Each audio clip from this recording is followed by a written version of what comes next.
يا نفس إن لم تظفري لا تجزعي.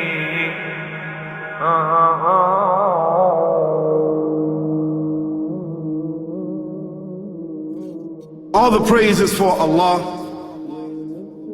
who is the author of all existence and the most generous to his creation, while he is also the all-compelling. He is the only one worthy of our worship, having no partners, no associates, no sons, no daughters, no one whom he must consult, and no one or anything which has any comparison with him. All the praise is for Allah, who is the King of all who claim sovereignty, the only one who has the right to legislate for his creatures. He is the giver of life. He is the causer of death, while death has no effect upon him, because he is the ever-living, the self-subsisting, the eternal and the only absolute. All the praise is for Allah, who has power over all things, and there is in reality no power and no strength, no influence to cause benefit or detriment except through him. It is he who created this complex world, the seen and the unseen, the evident and the speculative, the earth and all that is on it and everything that is in it. It is he who sent his messengers and prophets, alayhimus salam, with the common message of strict monotheism, which simply means that there's absolutely no one worthy of worship, no one worthy of our obedience except the Almighty, the One, the Absolute, and who has no partners. The earlier messages which changed the world in the area in which the prophets were sent, those messages we know have changed, and even the prophets who brought them, their names are now lost. We just know in general because Allah told us in the Quran, وَلَقَدْ بَعَثْنَا فِي كُلِّ أُمَّةٍ رَسُولًا أَنْ يَعْبُدُوا اللَّهَ وَاجْتَنِبُوا الطَّاغُوتَ. I've sent to every nation a messenger, calling people to worship Allah alone and to avoid the worship of false gods. This essential message has been preserved in Islam in a way that it was never preserved before. Not because the message was different, because it was the same message, but because of the fact that there would be no other prophets who would come after Muhammad sallallahu alaihi wasallam. So therefore that message now had to be protected. It had to be preserved in a way none of the earlier messages were preserved.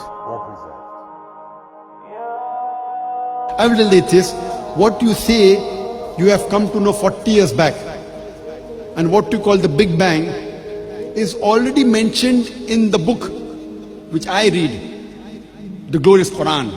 It's mentioned 1400 years ago in Surah Anbiya, chapter number 21, verse number 30, which says, Avalam yaral lazina kafaru. Do not the unbelievers see, anna samawati wal arda, kanat ratkan fataqnahuma, that the heaven and the earth were joined together and we clove them asunder. What you're talking about, the Big Bang. I try to imagine compressing a spring. I push it closer and closer and closer together, so it's smaller and smaller and smaller, and I've stored a tremendous amount of energy in that spring, and when I let it go, it bursts out, it bursts out, it bursts out. The creation of the universe, which you came to know 40 years back, is already mentioned in this book, the glorious Quran, 1400 years ago. Who could have mentioned that in the Quran? So the atheists will say, maybe someone wrote, maybe it's a fluke, maybe it's a guesswork. A human being, regardless of who they are or where they are, or what they do will have this curiosity. They'll want to know, why am I here? How did I get here? And do I have a purpose? And if so, what is it? The only one who would really be able to answer that question would be the Creator Himself. If there is a Creator, it would be up to Him to tell us why we were created and what He expects from us and what this life is really about. Allah has shown the people from the time of Adam until right now, has shown the people what He wants from them. And it's a very simple thing, and that is that worship be for Him alone without any partners. In fact, we know this life to be a test from Almighty God. That's why we're born, and that's why we die, because there has to be a beginning and an end for us to be tested on. The next life, after this life, no one will ever die again. A bad person or a good person. Both are brought back and they continue to live in the next life, either in good shape or not so good shape, depending on how they did on the test. The worship of the God of Abraham, that was what was taught by these prophets. The Lord of the Arsh and Kursi. We're talking about the Lord of the worlds. Alhamdulillah Rabbil Alameen. We're talking about the Lord of the entire universe and beyond. The entire universe and beyond. You know, we live in this dunya and we are fascinated with this dunya which Allah subhanahu wa ta'ala indeed has created in a beautiful manner. We're fascinated. There are over billions of people which live on this dunya at this moment in time. Over 6 billion people that live on the dunya at this moment in time. This dunya of Allah subhanahu wa ta'ala is so big that there is space in this dunya for billions and billions and billions or more people. But what is this dunya in comparison to what Allah subhanahu wa ta'ala has created out there? This dunya is insignificant. This dunya is meaningless to Allah. It means nothing. It is worthless. So worthless, compare it with the sun. The sun is one star. You know more science than me. You'll be able to tell me better. Take this planet Earth and you place it inside the sun, and you will be able to place 1.3 million Earths in the sun. 1.3 million Earths in the sun. Allahu Akbar. Allah is the greatest. The sun is one star. One star. There are stars out there which are millions of times bigger than the sun. You tell me this, that you need millions and millions of stars to make one galaxy. And then you tell me this, that there are zillions of galaxies out there. Let me tell you on top of this, my friend. After this, whatever you see above, when you raise your head and you look above, whatever you see above, the zillions and zillions and zillions of galaxies, let me tell you, everything there is within the first heaven.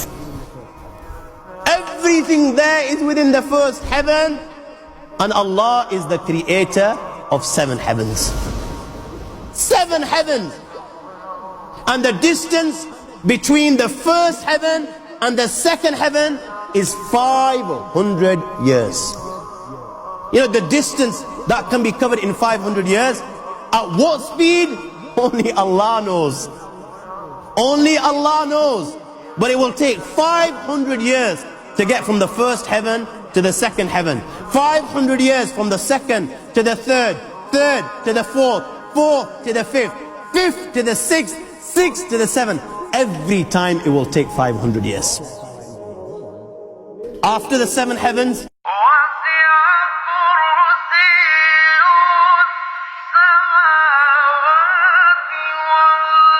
وَسِعَ كُرْسِيُّهُ السَّمَاوَاتِ وَالْأَرْضِ. You all read the Ayatul Kursi. You all know the Ayatul Kursi. After this, you have the Kursi of Allah. You have the chair of Allah subhanahu wa ta'ala.